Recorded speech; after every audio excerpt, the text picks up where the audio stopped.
What's up, everyone out there in YouTube land? It's me, Perry Lovewhistle, and I'm on Acadian in Project Quarm, and I'm all the way back in Western Karana to do another obscure quest. The part about this quest that makes it obscure is that you have to go all the way into Split Paw to get the last piece of it. But I got lucky, and I had a friend who was willing to go into Split Paw and get that part for me. But I'll get to that later. Right now, I'm headed to the northeast corner of the zone looking for an NPC named Yiz Pon. On Project 1999, I always found Yiz Pon on the road somewhere. The wiki says he's up here on the wall somewhere, though.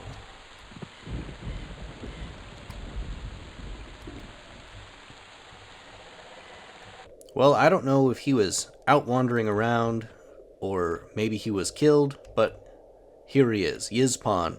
This must be...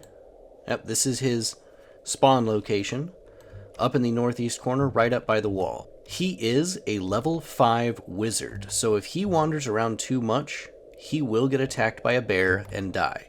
I think he's on like a 15-minute or so respawn, so not a big deal. If he does die, just wait for him to pop back up again. But when you hail him, he is clearly out of breath, talks about beasts that are on his tail. I gave them the skull, and still they pursue me. Interesting. What skull? The skull of Wun Toque. He has found it and learned the location of its eyes, but now the beasts have it, and I must flee. So you ask him about the beasts, and he gives you a parchment, which talks about the skull, we'll get to that in a second, and says, here, no time left, take this. His brother Hyrel is staying in Freeport. And then a Split Paw assassin spawns, and makes short work of him.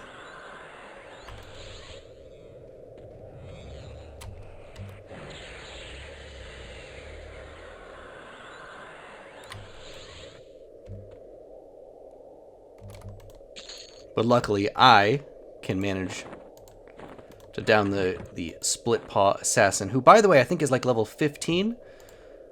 And he gives me a hollow skull, which is a 2-slot container. Remember, Yiz Pon was talking about he found the eyes to the skull, and his brother Hyrel is staying in Freeport. So let's take a second to read that parchment, which is a letter to his brother.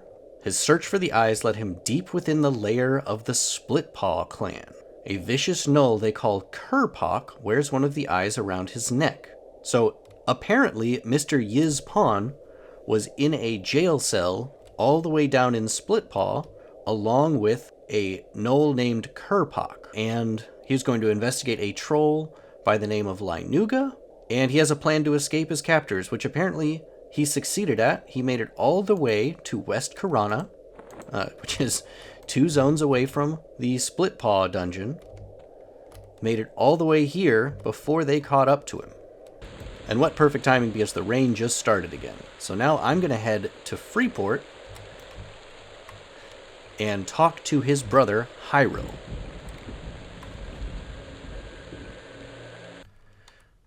And if you come to West Freeport, in the Hog Caller's Inn, you can find a Hyrel Pon. And if you hail him, he makes it clear that he wants to be left alone. So I'll hand him this note from his brother. And he has quite a bit to say. The legendary Skull of Wun Toque, which is specifically for a wizard to possess. Intelligence beyond those of his peers. And he was looking for missing ruby eyes. So the first eye is Luga, somebody that he's met, and that she was on her way back to Grob. And I know from the note that the other eye is being held by a Kerpock Split Paw in the Split Paw clan. So it looks like I'm headed to Innothule swamp to see if I can find a troll named Luga. So I found Linuga. She is a troll that hangs out in Innothule Swamp. She paths up and down the east half of it. She is level 32 and a shaman. The fact that she is a caster means that I might struggle taking her down on my own. But another wizard by the name of Crumble has offered to help. He actually offered to help me get Kerpok Splitpaw, which I already have. So I've asked for his help taking down Linuga here.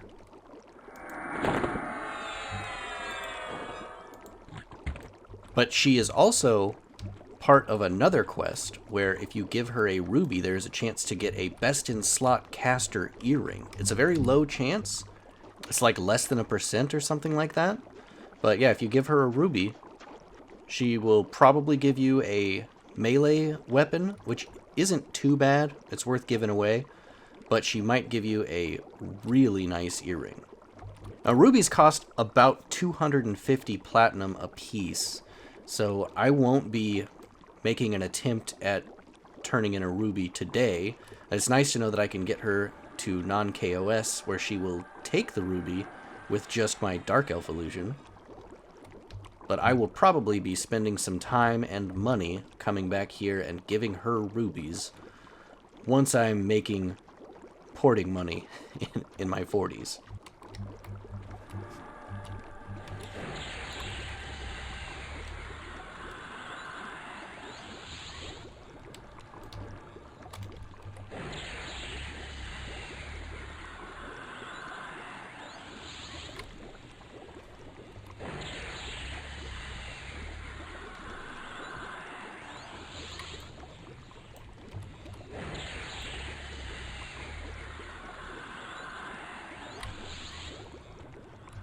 And there we go.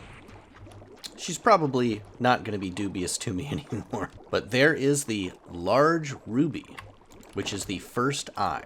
First of all, the large ruby is a head slot item for 1 intelligence on its own, and identifies as Eye of Toque. And deep inside of Splitpaw is Kerpok Splitpaw, who drops the ruby pendant, which is a +1 intelligence neck item that identifies as Eye of Wun.